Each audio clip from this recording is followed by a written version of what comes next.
So level 3, this is where we get into the idea of whether or not you actually want to go further than this at all. If you're an absolute beginner and you're not really interested in code at all, you're just interested in this stuff, you should probably skip number 3. Number 4 might still be interesting to you, so go check out level 4. However, if you are really interested in getting good at this stuff, this is where we really get into how is this working, downloading the models, modifying the models, going through and building our own pipeline, that kind of a thing, so that you have the ability to control every aspect of this and deploy it. We're going to be referencing a lot of math from this place, this latent diffusion paper. It's this high resolution image synthesis with latent diffusion models.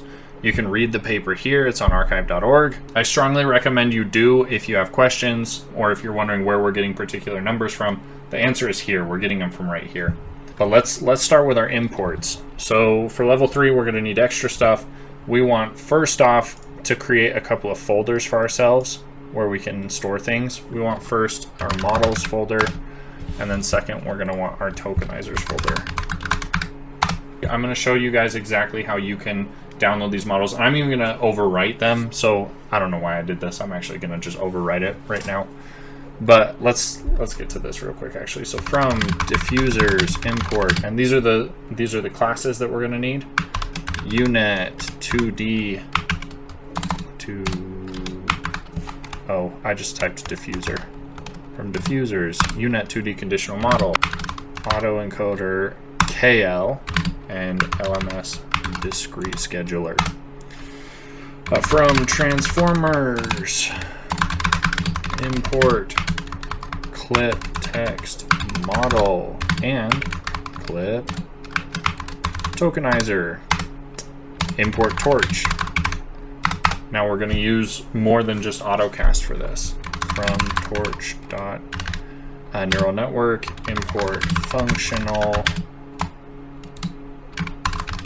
as uppercase F. Nope, we don't want anything but that F. Import numpy as NP, and from tqdm.auto import tqdm. If you run into errors that you don't have tqdm, pip install it the same way that you've done with these other things. We're going to download the models that we want to use here. We're going to use Hugging Face. They're open source, and one of the things that I really like about them is they're carrying on the tradition that sklearn created of having really similar APIs to work with all of the different models and techniques that they have. It's not quite as simple as just calling model.fit, but you'll get to see what I mean here. So first, we're going to download our stuff, and then we're going to save it so that then we can load it in the future without having to ever download it again. So you can remove that whole download cycle from your life. VAE equals autoencoder KL dot from pre-trained, and we're just going to copy and paste the same place that we got this model from and it downloaded. Runway ML stable diffusion v15, and you are going to have to use the same. Oh, also make sure that your version of transformers is up to date so that it can read this subfolder. Otherwise, you're going to run into an error. Use auth token equals access token. Boop, boop. And then VAE.save retrain models VAE, and it will create that folder. So I'm going to run this on just one first so you can see how that looks. As soon as this happens, again, I copied and pasted, but it just downloaded this model again and saved it right in here. It's a binary file, so you can't really see that. But this config file, if you're interested in learning more about these config files or the model structure or any of this stuff, I highly recommend going back in this series and watching the videos for encoders and decoders and encoder-decoder models. It'll be really useful for you if you're interested in that type of a thing. But you can see it gets saved right here, which means we can then just comment this out and do VAE equals auto encoder KL dot from pre-trained, except instead of passing where we want to download it from, just pass where it exists on your drive now. So it's in this folder in models in the VAE folder, right? And that's it. And then we're going to send it to, and this is the same as our device. In fact, actually, let's do this. So device equals CUDA if torch dot CUDA dot is available, else CPU. This will make it a lot easier. We assign it to, and we'll do this, print device. So this is asking Torch whether or not it detects a CUDA available GPU. If it does, it will print CUDA. If it does not, it will print CPU. This way we can have this be standardized for everybody now, and we'll just pass device. This is where we get a lot more into device management, because you have to have your models and your data all go onto the GPU at particular points and then come off of the GPU at other points. You'll get a feel for this the more that you do it. We're going to do the exact same thing with our tokenizer, with our text encoder, and with our model. So tokenizer equals clip tokenizer dot from pre-trained, and this is from OpenAI /clip -vit -large -patch 14 is the most recent one as of this video. Tokenizer dot save pre-trained, and we'll give it tokenizers, and then tokenizer equals clip tokenizer dot from pre-trained, and we'll pass where it lives. And once we run this, we're going to comment those first two out. And we're going to do the same thing with text encoder equals clip text model from pre-trained, and we want the same place, OpenAI /clip clip VIT. I'm just going to copy and paste it. Text encoder dot save pre-trained models /text encoder, and then copy and paste this, except instead of this we want here /model /text encoder /. And then last one, we're going to grab the actual UNet model. And if you're familiar with convolutional neural networks or detecting particular things in images, you should be familiar with the UNet. I remember in college we built a UNet for detecting cancer in x-rays. It's a really cool architecture. It's very, very cool stuff. I encourage you to look into it.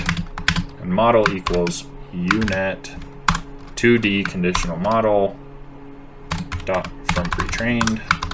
And we're going to grab the same runway ML stable diffusion v1.5, which is, like I said before, the most current one. Use auth token equals access token. Model.save pre-trained. Models at stable diffusion v1.5. That should be fine. And then model equals UNet 2D conditional model from pre-trained. Models STV15. And then we're going to grab the scheduler. We're not going to save the scheduler. LMS discrete scheduler, and we want beta start equals 0.00085, and then beta end equals 0.012, and then beta schedule equals scaled underscore linear, and then num train time steps equals 1000. And it's going to download these, and then we can immediately, even while it's downloading, just comment this stuff out. We don't care about ever downloading these models again. Oh frick, oops. This is going to need subfolder equals UNet. Otherwise, you will error out. I forgot to put our model.toDevice back up here. I also forgot to put our clip text model.toDevice. We're going to do two things. We're going to print our model so you can take a look at the UNet architecture, and we're going to then also, so this is what that looks like. You can see convolutional in, it's 2D convolutions. And these are the down blocks all the way down to a sequential layer that just has a nice little fully connected feed-forward linear network at the very end and some dropout. And then it comes back up and comes out like this. If you're interested in kernel size, if you're interested in stride or padding, I encourage you to look at some of the computer vision videos that I've done before, and I'm going to continue to do more. It's really fun, really cool stuff. Let's take a look at the model.config. So you can see these are in channels, our out channels, sample size. Again, if you're interested in this sort of stuff, take a look at my other videos. The one thing that I want to draw a lot of attention to, pun intended, is the cross attention. If you're interested in cross attention, look up X-formers. They increase performance on GPUs, but only above a certain amount of VRAM. It's really, really cool stuff, and it's different from the regular attention. Anyway, let's get on to writing our own pipeline so that we can actually use this, and it should go way, way, way, way faster than calling the entire pipeline. Because the first part, we're going to define a function, get text embeddings. And this is going to take a prompt. First, we want to tokenize the text and get the embeddings, which is really easy. We're just going to do text input equals tokenizer, and we want prompt, we want padding, and if you've seen the other videos, this should look really familiar. We want to pad to the max length, and then we want to set the max length. In this case, it's kind of non-negotiable. We want to do tokenizer dot model max length. We don't want to go longer than that. And we do want truncation. Even if you haven't seen the previous videos, this should look really familiar because padding and truncation are kind of must-haves for NLP models. And we want return tensors PT. We're doing this in PyTorch. And then we want with torch.nograd text embeddings equal text encoder.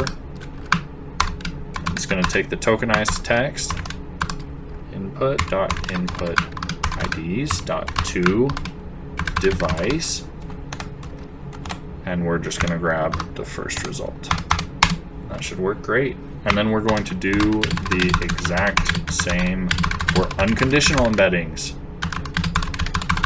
So not the text embeddings. So unconditional input equals tokenizer, and we're just going to do a list of an empty string times the length of the prompt. So we're going to get a whole bunch of space tokens, and we can just copy this exact thing. It's the same, because we don't want the unconditional embeddings to be different from our regular embeddings, except the fact that they don't have any text. Torch.nograd unconditional embeddings equal text encoder embeddings.input IDs. Don't worry about the attention mask or anything else coming out of it right now. And then we want to cat these for our final embeddings. Text embeddings equal torch.cat unconditional embeddings text embeddings, and then return text embeddings. Awesome. So now we're going to test this real quick. So test embeddings equal get text embeds, and let's see, let's do the same prompt as before, except abstract painting of a lush pond landscape. That'll be nice. And then print test embeds. And we especially want to print, if you're familiar with machine learning at all, we want to get the shape. We want to know how this matrix multiplication is actually working. Oh, yeah, and this needs to be unconditional input. Perfect. Good, good, good, good. All right. So, and pay attention to this. If you are familiar with NLP, you should be pretty familiar with this dimensionality. It's word embedding dimensionality. And you can see what's actually being output and what device it's on currently. The next step is we're going to produce latents. So the whole thing with Stable Diffusion, with DALL-E, with Midjourney is latent diffusion. That's why Stable Diffusion is a play on it. And we actually have to produce those latents. So definition produce latents text embeds height equals, and we're going to have a default right here of 512, width equals 512 as well. Number of inference steps equals 28 as a default. Guidance scale equals 11 as a default. Latents equal none as a default, and return all latents equal false as a default. So if latents is none, latents equals a random, and we're going to do torch.randn text embeds dot shape. The first portion divided by rounded to 2, and then the second portion will be model.inChannels, and then we're going to do height divided by 8, width divided by 8 as well, and latents equal latents dot to device. And this is where we're going to grab the scheduler. If you're interested about the relationship between model and scheduler, because they're both kind of our models, again, check out the theory videos, check out my videos on other transformers, on encoder decoder models. I get into this stuff.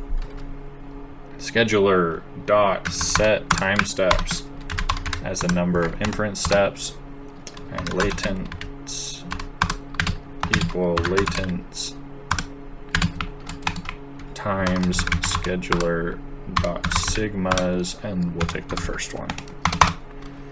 Latent history equals latents but in a list with autocast, so that we can do this in parallel. Device for I t in tqdm enumerate scheduler dot time steps latent model input equals torch.cat. We're going to concatenate all of our latents times 2, and then sigma equals scheduler dot sigmas, and we're going to take whatever iteration this is on latent model input is going to equal latent model input divided by sigma squared plus 1. Keep it, and we're going to put that up to the power of 1/2, 0.5. Yep.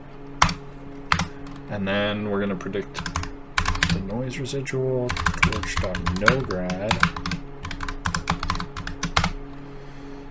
Noise prediction is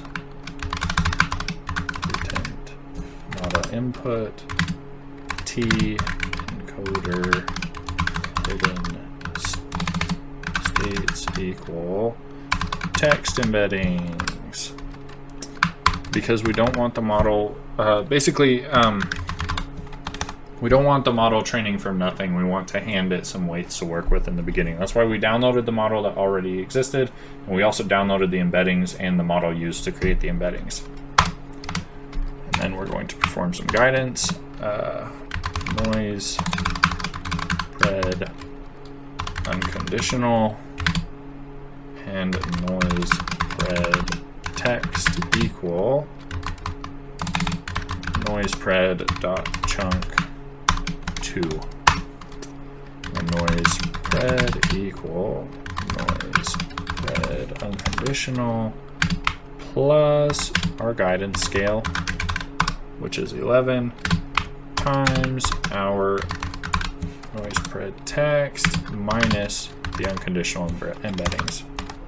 Because basically what this is doing is it's trimming our embeddings from everything that doesn't matter to literally just what attention was used for the text within the noise. And then latents equal scheduler.step noise spread I latents, and we're going to grab the previous sample. We're going to calculate the previous sample so we can see latent hist dot append latents. Great. If not, return all latents. Return latents.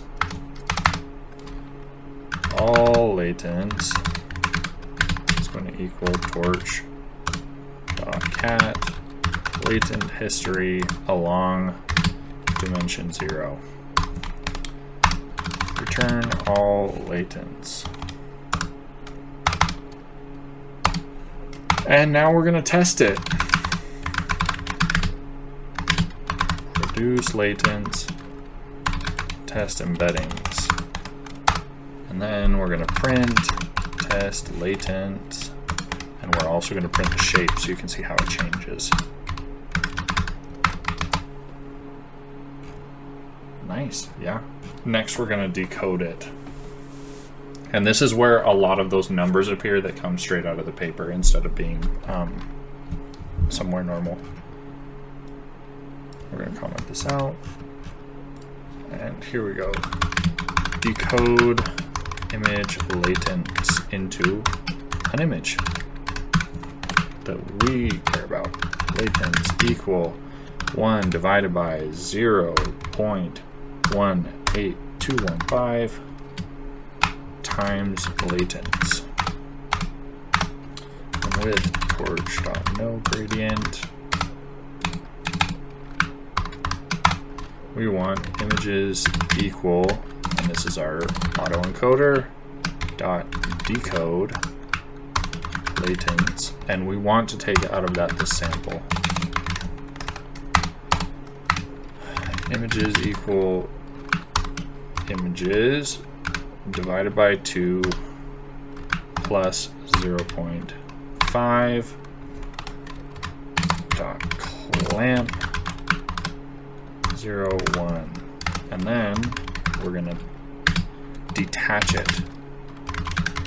Detach. And we're going to put it on the CPU. If you're already on the CPU, you do not have to do this. And we're going to permutate it with a 0, 2, 3, 1. Images equal images plus 1.0 because it's a float times 127.5 images equal numpy as type. Oh, oops.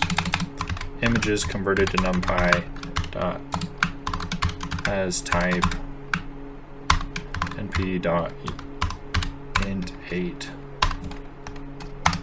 and then pil images. So we're going to do this with pillow equal image dot from array image. We're doing a list comprehension here, or for image in image z, and we're going to return the PIL images. Images equal decode image latent, and we're going to give it the test latent. Images 0. We're going to print it. Oh, that's funny. It's like it put it in a museum because I wasn't specific enough. Let's wrap all of this up together so you don't have to go back and change it every single time. We'll go prompt to image, and this is our pipeline. Prompt to image. And let's put it in a list right here. Oh, no. We actually have to define the function. So prompts height equal 512. If you want bigger images, put this up. Generally do powers of 2, so if you want an even bigger one, 1024. Just keep in mind that the way that Stable Diffusion works, if you're keeping track of this, is the larger you go, the more likely you are to run into the problem of it copying the same thing multiple times throughout your image. This was trained on 512 by 512 images, and you can upscale those. There are other models that you can use to upscale them into larger, up to 4K if you want it to look really well. The painting that was created by Stable Diffusion, I think it was particularly Mid-Journey that won that art contest in Colorado, was upscaled. So keep that in mind. You don't have to just deal with whatever's coming out of this. You can then modify it as needed. Inference steps equals 28. Guidance scale equals 11. Latents equal none. And we're going to check first if is instance prompts string. So if you only have one prompt that you don't have in a list, prompts equal list prompts. This is just some normalization of our input right at the beginning. So the first part, we want to take our prompts and turn them into text embeddings. So text embeds equal get text embeds prompts. And then we want to turn the text embeds into image latents. Produce latents, and we want to put the text embeds right in there. And then we want height equals height. And we're going to just assign exactly what's here so that whatever you change this to, if it's not the default, this isn't going to screw up and do the default. With latents equal latents num inference steps equals num inference steps. And I think, is that it, or do we have guidance scale too? We have guidance scale too.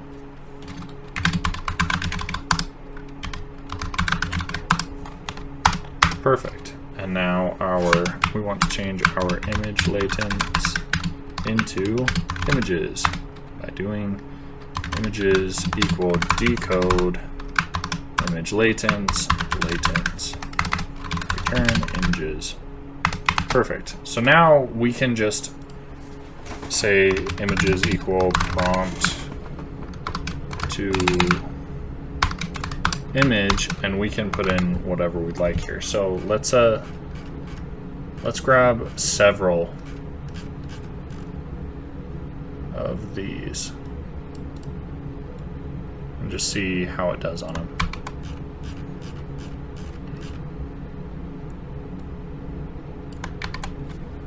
And we'll do ×4, and we'll just keep the defaults there, and then image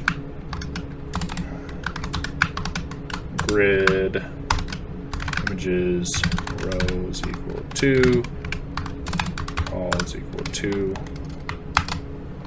and there we go. And that was way faster because we were able to just default it. It's fun to see these paintings. Sometimes they have frames in them. It's really, really cool to see the particular artists. I would strongly recommend changing up the prompt, play around with this. Congratulations, you made it through level 3. We'll begin the next video with level 3.5, messing with the prompt to image stuff, and maybe do some image to image stuff, writing our own pipelines. I'm excited to see you in that one, and please subscribe, check out my other content. I'm really happy that you're here and you're doing this.